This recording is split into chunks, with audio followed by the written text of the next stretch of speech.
국민TV 라디오 정오종합뉴스.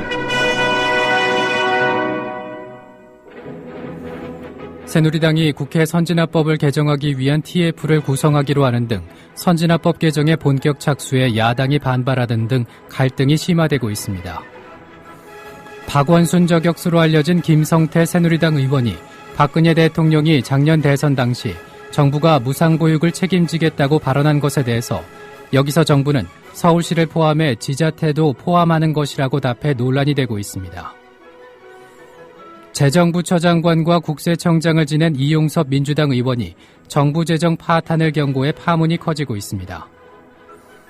천정배 전 법무부 장관이 최동욱 검찰총장을 둘러싼 사태에 대해서 청와대 배우설을 제기하고 나섰습니다. 이상은 이 시간 주요 뉴스입니다.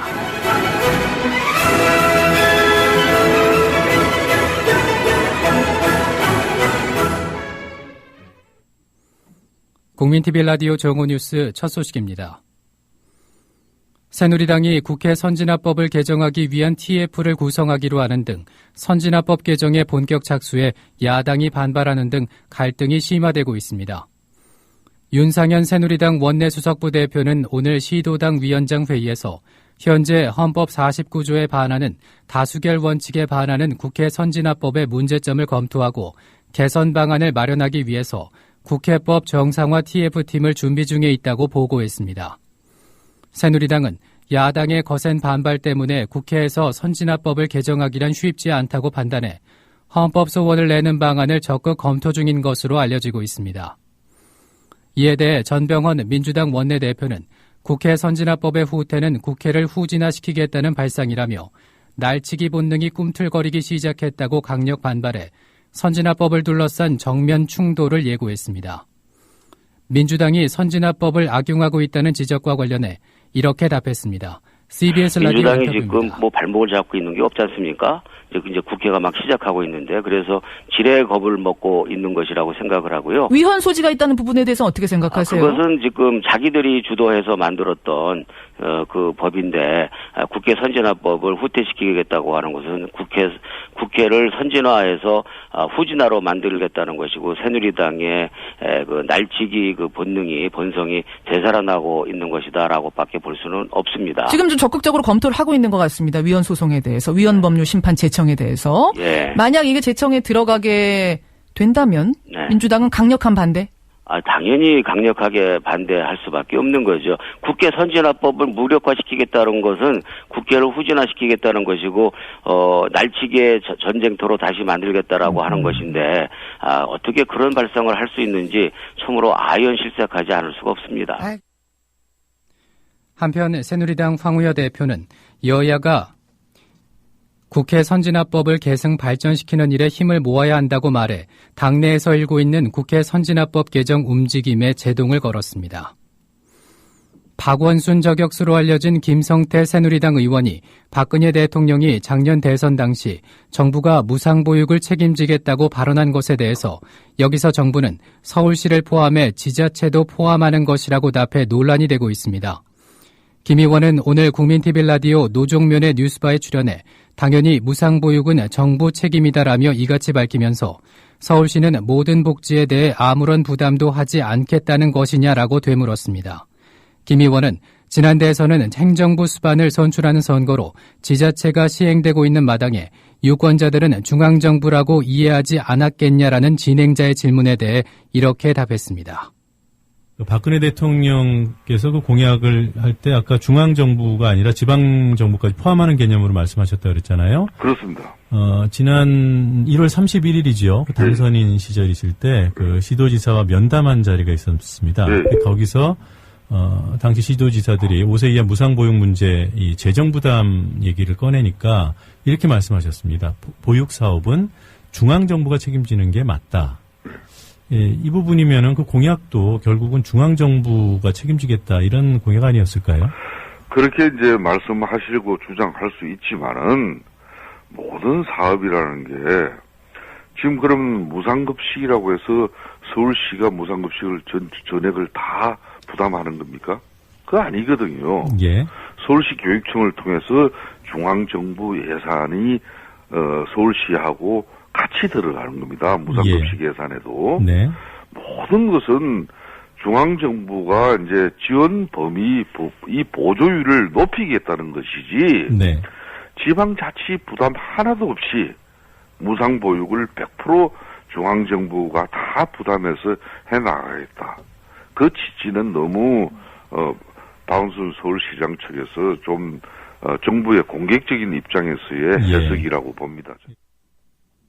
한편 박근혜 대통령은 당선인 시절인 지난 1월 31일 당선인 시절 시도지사 면담 자리에서 무상보육 사업은 중앙정부가 책임지는 게 맞다고 발언한 바 있습니다.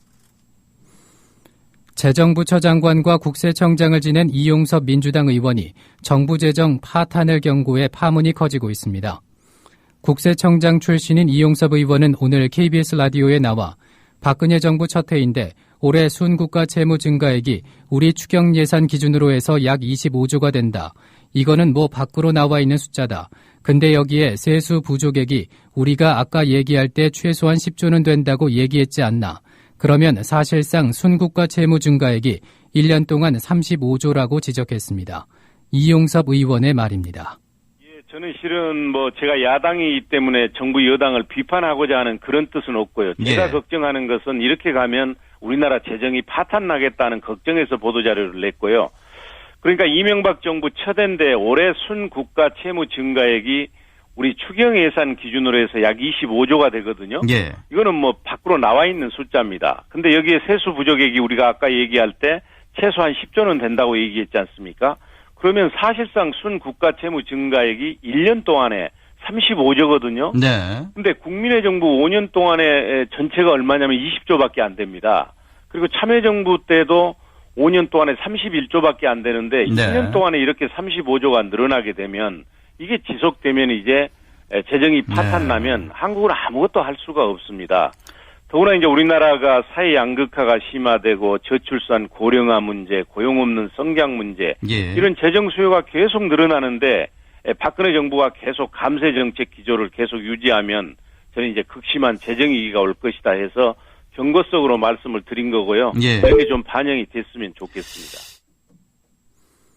천정배 전 법무부 장관이 최동욱 검찰총장을 둘러싼 사태에 대해서 청와대 배우설을 제기하고 나섰습니다. 천정배 전 법무부 장관은 오늘 SBS 라디오에 나와 김기춘 비서실장을 중심으로 하는 공안정부의 핵심 인사들이 자신들의 권력 운영에 걸림돌이 되는 검찰총장을 제거한 것이라면서 이번 사건에서 감찰받아야 할 대상은 최 총장이 아니라 청와대와 법무부 관계자들이라고 주장했습니다. 장외투쟁 56일째를 맞고 있는 민주당 김한길 대표가 오늘 경기 남부 지역을 돌며 전국 순회 투쟁 일정을 이어갑니다. 어젯밤 경기 구리의 한 경로당에서 묵은 김 대표는 오늘 성남시청을 방문해 민주당 소속 이재명 시장 등이 참석한 가운데 비정규직의 정규직화 문제 등을 놓고 현장 간담회를 갖습니다. 김 대표는 오는 27일 외신 기자회견을 가질 예정이며 이번 주말부터는 남행버스를 타고 전주를 비롯해 남부 지역의 민심 공략에 나섭니다.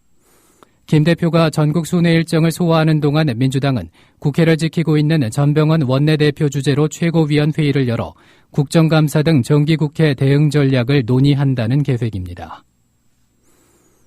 우리나라와 미국은 내년 이후 적용될 방위비 분담 특별협정 체결을 위한 4차 고위급 협의를 오늘과 내일 미국 워싱턴에서 갖습니다.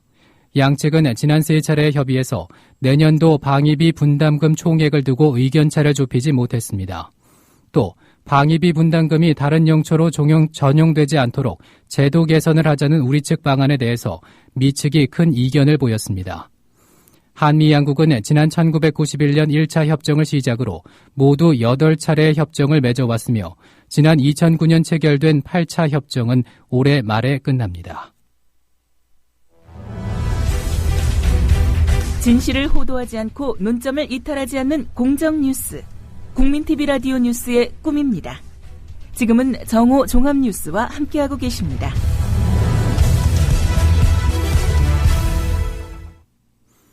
이어서 논평입니다.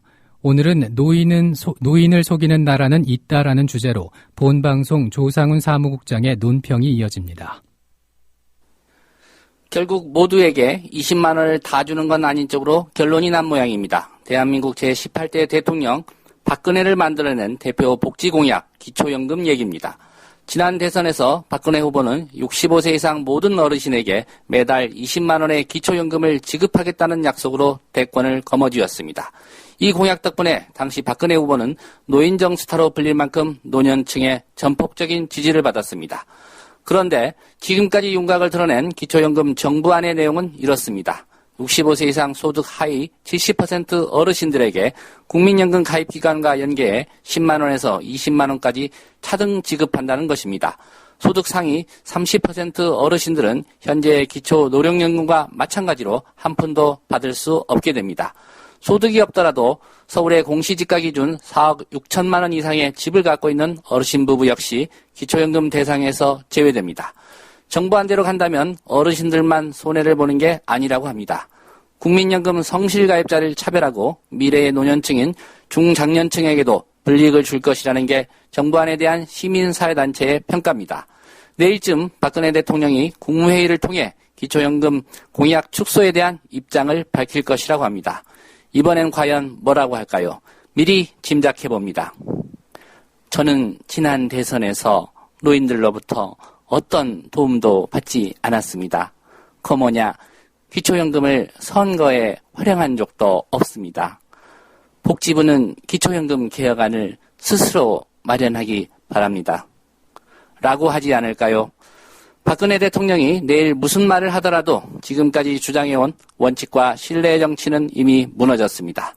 매달 기초연금 20만 원 받겠다는 욕심만으로 어르신들이 지난 대선에서 박근혜 후보에게 표를 주지는 않았을 것입니다. 그러나 결과만 놓고 본다면 박근혜 후보는 표만 얻으면 된다는 마음으로 지키지도 못할 약속을 한 셈입니다. 속은 국민이 내가 바보였다고 한숨 짓는 게 맞습니까? 국민을 속인 박근혜 대통령이 책임지는 게 합당합니까? 2013년 우리에게 노인을 위한 나라는 없습니다. 단지 노인을 속이는 나라가 있을 뿐입니다. 국민TV 라디오 논평이었습니다. 이어서 날씨입니다. 오늘 서울 경기도는 흐리다 낮부터 차차 맑아지겠습니다. 그 밖의 지역은 흐리고 한두 차례 비가 오다가 오후에 차차 맑아지겠습니다.